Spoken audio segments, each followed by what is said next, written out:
Occasionally, an old reaction, emotional or mental, happens in the mind, but it is at once noticed and discarded.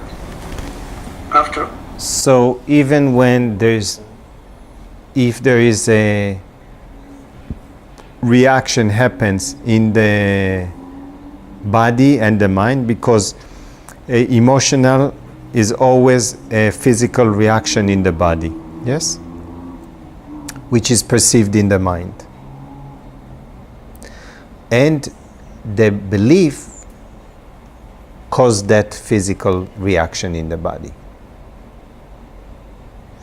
So sometimes there is just a physical reaction in the body, emotional, and he says that instantaneously it is recognized and discarded because there is no identification there anymore. If you do not believe a thought, it has no power. So what happens, the thoughts turn to be more transparent, more bubbles, more have no presence, because the presence is as of yourself.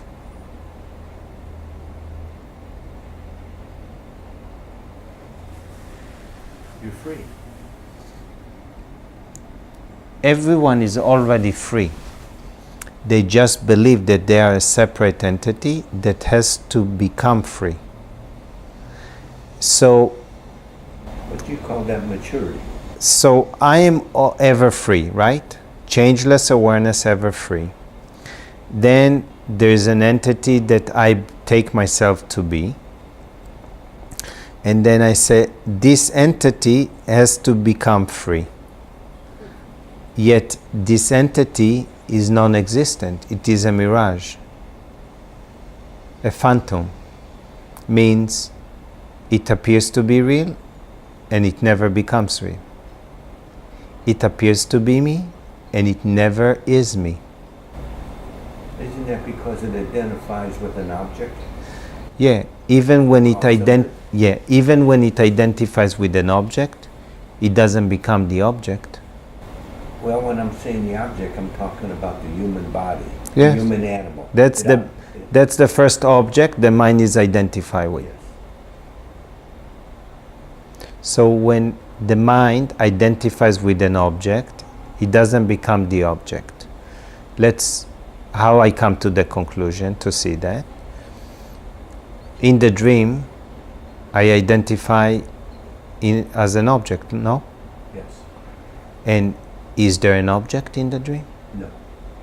So, although I identify with an object, I don't become an object. You identified with a picture of that object. Yet it looks exactly like an object right now. Yes. And the other objects that I perceive in the dream are not objects, they are conceptual images of objects, residual impressions of objects. Yes. Yet it appears totally real. Yes. Yet it's all is taking place in a dream. Yes. So even when I identify with an object, that which identifies with an object, it never becomes an object. It never becomes an object. So when you use the word superimposition or mutual superimposition, the mind itself doesn't impregnate or penetrate on, let's say, the human being or any other being. It doesn't permeate this on the cellular level. Yeah, it permeates, projects it, superimposes it, it covers it. So the word they use in the non-dual envelops it completely. From the word of envelope. Mm-hmm. Yeah. It envelops it completely, so no matter how you turn the envelope, you cannot see what's inside. So it's still, so it verifies what you're saying. So it really is not that. It just covers it. That's why they use the word superimposition. That's why. So the superimposition is not the thing itself. Now, what happens for majority of people, they don't want to question if they are a person, because it's like it's a given for them. So they are not even willing to put a question mark. I'm a person. Is it true? Well, you're asking them to nullify their existence, and so they're not going to agree to that. Unless they are tired and fed up with the... Well, then they want to end that identification by suicide or some other means of eliminating themselves, or depression, or destroying the mind completely, the facilities of the mind. There are such things as we experience spontaneous healing. A woman who has breast cancer, and she does some of the work that you're speaking of, and the tumor disappears. Is this in any way connected to what we're talking about? She eliminates essentially her identity attachment to all negativities that she can recall in her life. This is what I... And then the echo, which was the tumor in the body, disappeared. Yes. So echo means it was reflecting her condition, a mental condition in her mind, right? Yes. The thing is that the mental is not dependent on the physical. And what's so amazing is that, let's say somebody had cancer and they healed, yes? And what happens to the body? Eventually? It dies. Anyway, it dies. And what's interesting is the closer one is to death, the more they hold on to life. Well, yeah, I mean, if you're hanging on a cliff, you really hang out for your dear life. So if you're hanging out on a cliff, it's better you jump. Because when you jump, you're free. So I use that analogy. If you hang out on the cliff, on the verge, to yourself, jump into yourself instead of hanging in the cliff. Because as long as you hang out in the cliff, it's just a matter of time that you're going to have to fall off the cliff.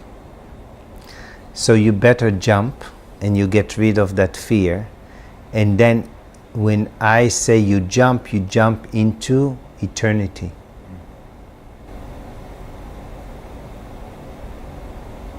Knowledge of the eternal is bliss.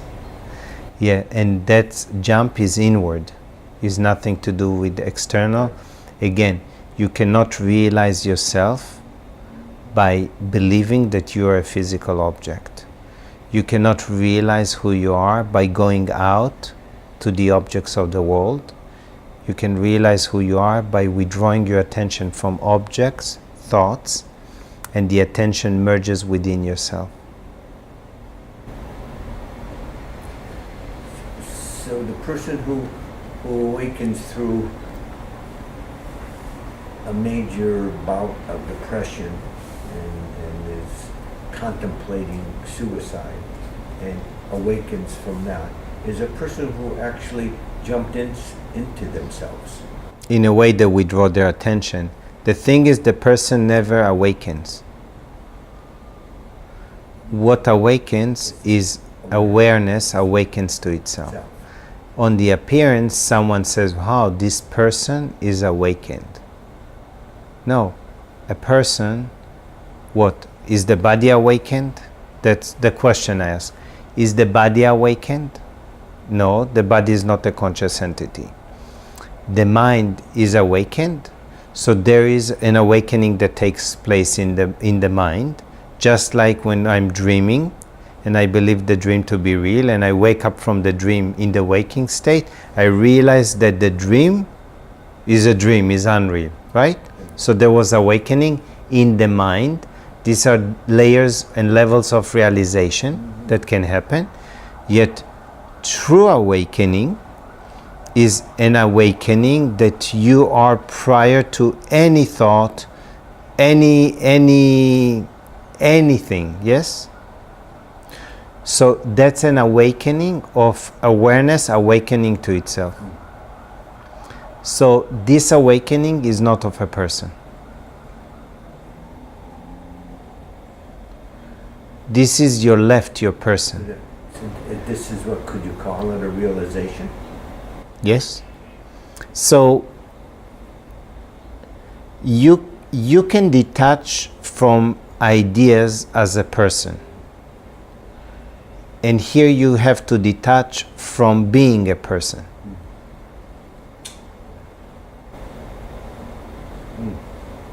Sounds very easy. It is. It's also very appealing. Why? Because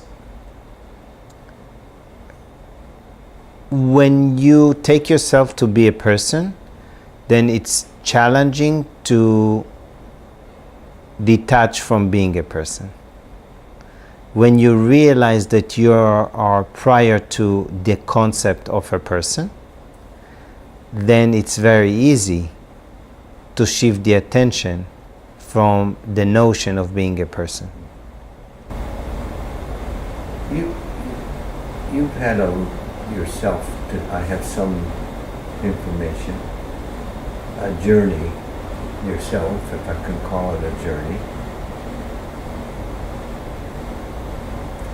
And if you if you can look backwards for a moment, if you please.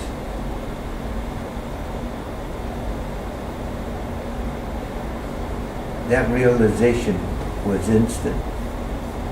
The realization is always instant, and when I listen even to the words, I can share with you honestly that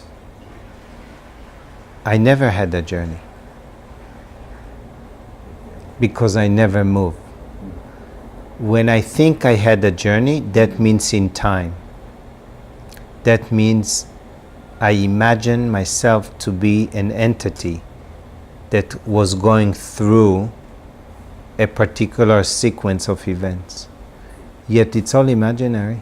Isn't that how we started listening to the video, how he started to say that?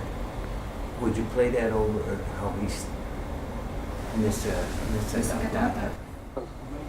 There is absolutely no difference between me and others, except in my knowing myself as I am. I am all. I know it for certain and you do not. In reality, That's the difference.